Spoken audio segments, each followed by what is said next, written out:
Saudara-saudariku yang terkasih, salam sehat dan sukacita selalu, berkah dalam.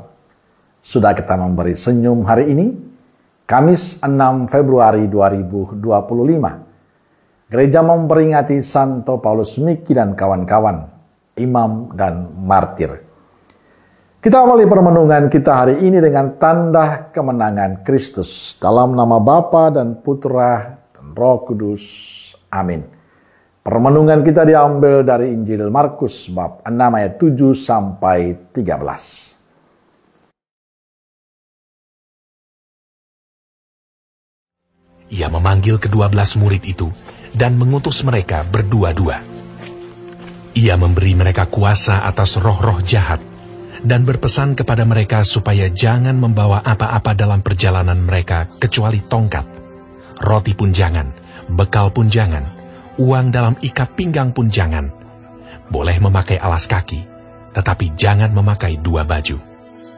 Katanya selanjutnya kepada mereka, "Kalau di suatu tempat kamu sudah diterima dalam suatu rumah, tinggallah di situ sampai kamu berangkat dari tempat itu. Dan kalau ada suatu tempat yang tidak mau menerima kamu, dan kalau mereka tidak mau mendengarkan kamu, keluarlah dari situ, dan kebaskanlah debu yang di kakimu sebagai peringatan bagi mereka."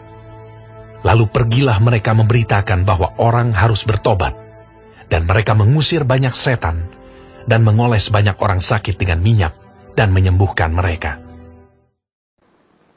Saudara-saudariku yang terkasih, setelah Yesus berkeliling dari desa ke desa sambil mengajar, Ia memanggil para murid untuk melibatkan mereka dalam pelayanannya.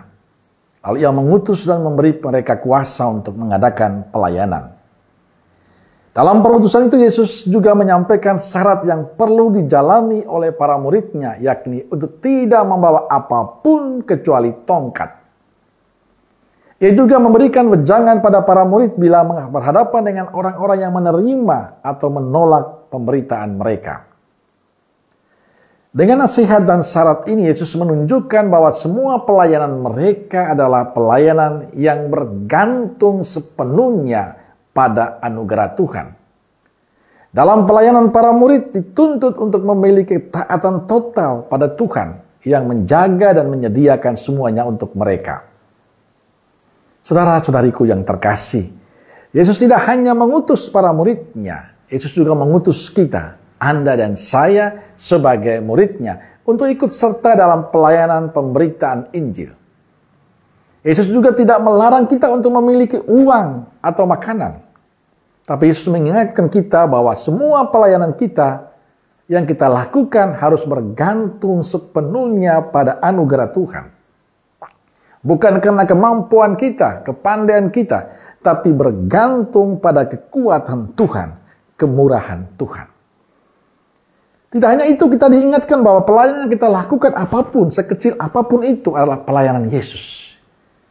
Ia sedang melayani lewat kita. Dengan kesadaran ini, nanti kita tidak perlu kecewa saat ditolak. Tidak perlu sombong bila kita berhasil. Karena kita melakukan pelayanan Yesus. Karena itu mari kita sadari bahwa semua pelayanan kita, apapun itu, sebagai kesempatan Tuhan melibatkan kita. Maka hayatilah semua pelayanan kita sebagai anugerah dari Tuhan. Dan setiap pelayanan kita menjadi bagian dari pelayanan misi Yesus di tengah dunia. Karena itu ingat baik-baik. Semua pelayanan kita hendaknya bergantung pada Tuhan. Karena itu butuh kerendahan hati dan selalu mengandalkan Tuhan dalam setiap pelayanan dan perutusan kita. Amin. Semoga Allah yang Maha Kasih memberkati saudaraku sekalian, Bapa, Putra, dan Roh Kudus. Amin. Kalau Roh Kudus Nazaret, doakanlah kami. Amin. Berkah dalam.